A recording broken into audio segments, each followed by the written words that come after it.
Ayan, welcome back to Maria Kanegosyo at kasama po natin ngayon yung isang young entrepreneur na naman ulit. Ano yung pinagkaiba sa greenhouse mo sa ibang greenhouse? Ang pinagkaiba po ng greenhouse ko compared sa iba, napansin ko lang po is yung ano ko po, ito po, yung system ko na automated misting system. Kasi po itong greenhouse ko kapag sobrang init na, automatic po siyang nag-on yung misting system natin at saka yung fan po. Kasi po yung ginawa ko is inline din po siya sa course ko which is electronics engineering. Kumbaga may knowledge po ako konti about technology and electronics. Kaya po ginamit ko yun para ma-improve yung greenhouse. Ayan, so mga langga, estudyante pa po si Sir at kumikita na po ng pera. So, alamin niyo po yung kwento ni Sir. Dito lang po yan sa Maria Kanegosyo.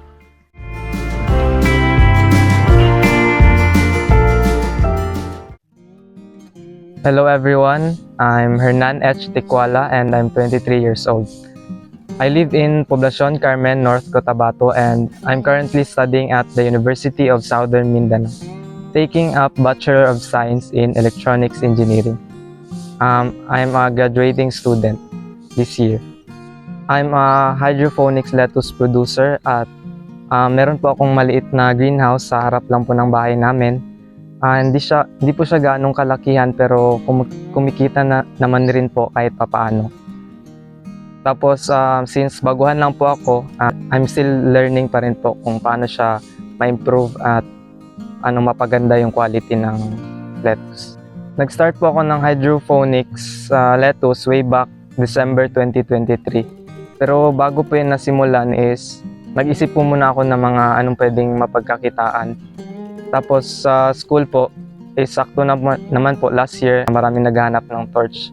Tapos sakto po, wala naman akong ginagawa. So gigrab ko yung chance na mag-produce or mag-supply sa kanila ng torch.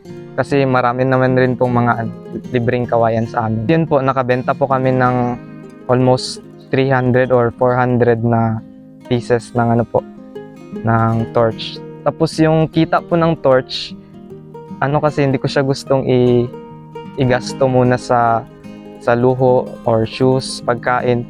Gusto ko siyang gamitin na para kung paano siya gamitin para mag-grow. So since meron naman ako ang ideas about hydroponics kasi po napansin ko may passion din ako konti sa pagtatanim. So ayun, pinag-aralan ko po siya. Tapos yung naka-decide na ako na gusto kong subukan, yung pera po na kita namin sa torch ko is binili ko po ng mga first ko na seeds, yung mga planting materials like boxes, styro box, cups, pati yung mga equipments po. Tinry ko po muna siyang itanim dito kung pwede ba siya mag-grow sa environment namin. Since alam naman po natin is yung lettuce, gusto niya yung sa highlands or sa mga malalamig na lugar. Pero ang result po is so far maganda siya. So after nun, nakapag-decide na po ako na siguro pwedeng magtayo ng greenhouse for more production ng lettuce. Sa pag-construct naman po ng greenhouse, since kulang po yung budget talaga na kita ko sa torch, nakita siguro ng parents ko na porsigido ako sa hydroponics kaya sinuportahan nila ako. Pinahiram ako ng parents ko ng start-up cost para makapagpatayo ng greenhouse. Tapos yung greenhouse po namin is ginawa po namin inisip namin kung ano yung mga dapat gawin para mas maging efficient or mas mapamura sa gasto. Kaya naghanap po kami ng mga libreng kawayan sa kakilala. Tapos kami na rin po mismo ang gumawa ng greenhouse, kami ng papa ko kahit wala kaming background sa carpentry, pero so far parang okay naman po yung result. Ang startup cost ko po sa business, yung meron na pong greenhouse at saka yung ready to plant na po talaga is nasa 20 to 25k po. Tapos ang capacity mo ng greenhouse is nasa 220 heads. Bali kaya ko po mag-produce ng lettuce around 220 lettuce per month. So po siya, medyo may kamahalan pero yung pera po na earnings namin sa torch is kulang, kaya po nanghiram po ako sa parents ko ng pandagdag ng startup cost. Ang mga natutunan ko po simula nung meron na po akong hydroponics business is hindi lang po in terms of money. Mas marami po akong natutunan sa knowledge kung paano magbenta, kung paano makitungo sa tao, kung paano i-handle ang pera, at saka kung malaman ang halaga ng pera. Kasi ngayon na may business na ako, alam ko na mahirap talaga kumita ng pera. Naisipan ko po na mag-business kasi po supposed to be kasi last June 2023 supposed to be graduate na po ako ng college. Pero medyo hindi pinalad, kaya bumagsak po ako sa isang subject. Tapos ayun, marami po akong vacant time. Inisip ko na lang na magsimula ng negosyo para matuto at magamit yung mga bakanting oras ko.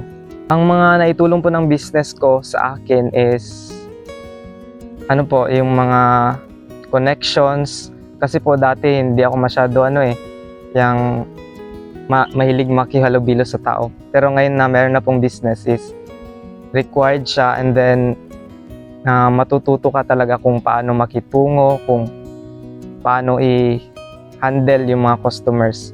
Matutunan mo rin po kung paano magtiis at kung paano matuto sa mga pagkakamali mo po.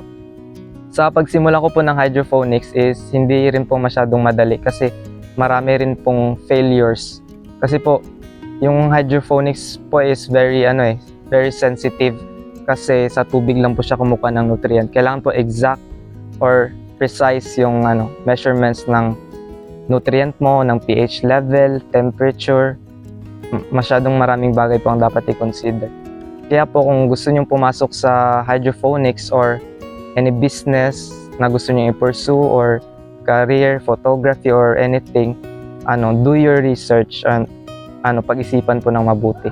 Ang mahirap po sa business is hindi po talaga maiwasan na meron yung mga failures. Minsan mahirap po magbenta, minsan madaming nare-reject. Kasi po yung sa akin, pag hindi po maganda yung quality, automatic po nire-reject ko po lahat. Kasi kasi yung paniniwala ko na dapat quality po talaga more than anything else. Kasi yun po yung babalik-balikan ng tao . It's okay na mawalan ka ngayon ng pera, pero at least babalik pa rin yung customer mo sa uulitin. Tapos yung masarap naman po sa pagninegosyo is, syempre, hawak mo yung oras mo. Tapos nakaka-earn ka ng pera. Tapos nakakatulong ka rin po sa community or sa mga tao about sharing your knowledge. At saka na-inspire din po sila sa inyo. At saka marami ka rin pong makikilala ng mga mababait na tao, mga successful na rin po na tao, mga vlogger kagaya ni Ma'am Maria. Yun po.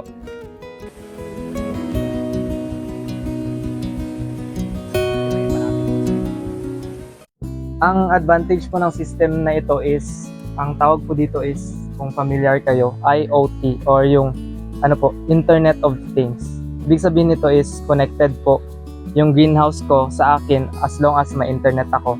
Kahit nasa vacation, kahit sa school, alam ko po yung temperature ng greenhouse ko, yung humidity. At least alam ko po na okay yung mga tanim ko. Ito po yung user interface ng device na sinasabi ko. Dito po makikita natin yung current temperature niya, which is 36 degrees Celsius. At saka yung humidity naman is 71. Ito po yung mga very important na parameters sa greenhouse natin.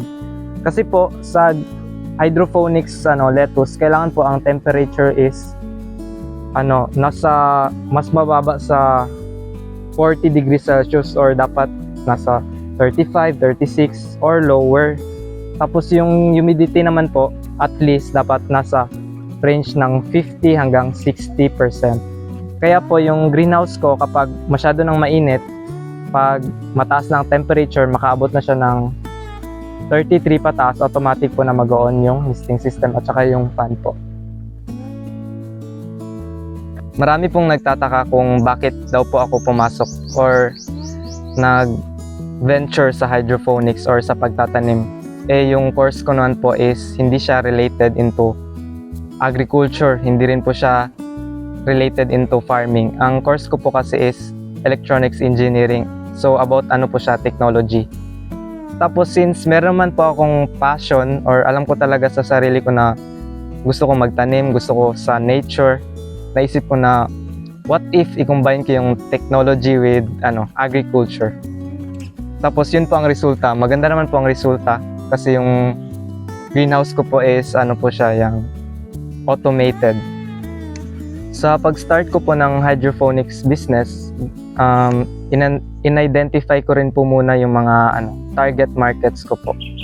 Kung saan ko ba siya pwedeng i-dispose. Kagaya po dito sa lugar namin, sa Carmen at saka sa mga malalapit na bayan rito is meron din po sila mga restaurants, samgyupsal, mga kainan na gumagamit ng lettuce. Ang preparations po ng lettuce from seeds is syempre kailangan po natin yung cups, coco peat, yung seed natin mismo, water at saka yung nutrient solutions po. Ang seeds lang po na ginagamit ko is Enzazaden and Rix 1. Yung isa po is Estrosa and then Olmeti. Ano po siya, imported po siya from Netherlands. Ang ma-advise ko lang rin po sa mga gustong mag-hydroponics is bilhin niyo po yung mga high quality na seeds. Sa pagsisimula po ng pagtatanim, kailangan niyo pong i-prepare muna yung coco peat. Kailangan pong pakuluan yung coco peat for about 15 to 20 minutes para mawala po yung mga bacteria, microorganisms or kahit anong meron na organism sa coco peat para po mas mataas yung germination rate ng ating lettuce seeds. From sowing po is 2 days after sowing, magsa-start na po na mag-sprout yung ating lettuce. And after 10 days po, or 10 to 15 days, sa labas na po yung tinatawag na true leaves. Pag lumabas na po yung tinatawag na true leaves, pwede na po siyang ilagay sa ating main NFT system.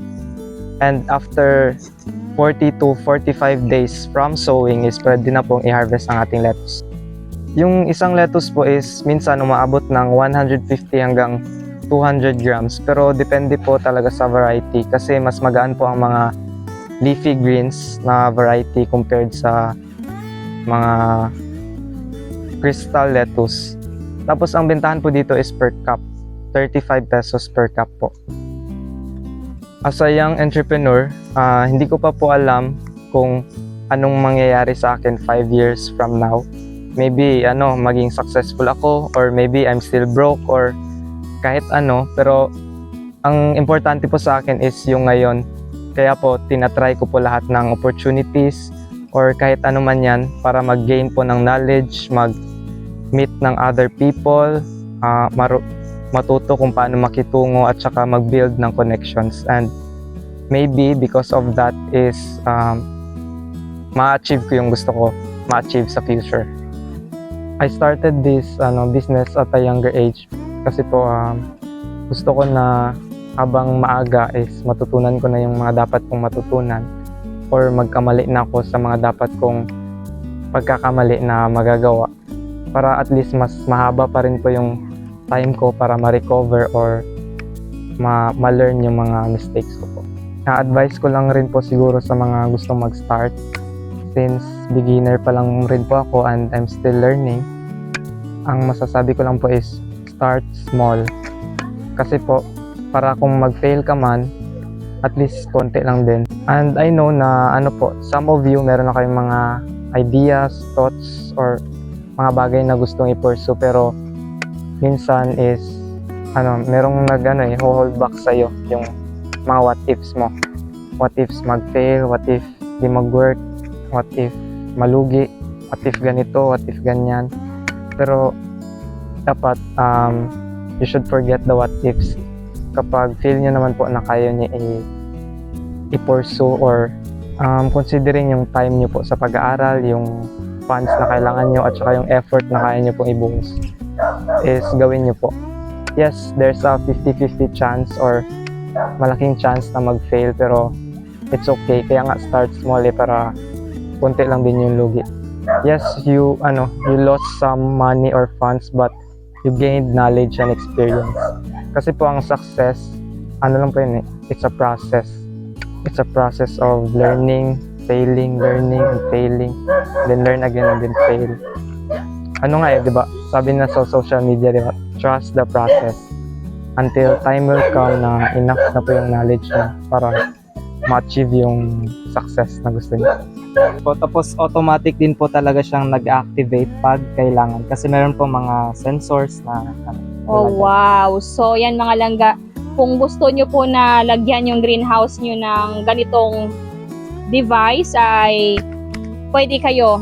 Open si sir para mag-set up ng device sa inyo at pwede din siyang makapag gumawa tsaka i-ship kasi nag-shipment naman si sir, pwede naman siya i-shipment sa ibang lugar na. Apo, Oh, yan. So, mga langga, Luzon, Visayas, Mindanao, pwede po kayo magpalagay nitong device si sir kasi si-set up na ni sir dito para pagpadala sa inyo is automatic na siya. Yes po, parang plug and play.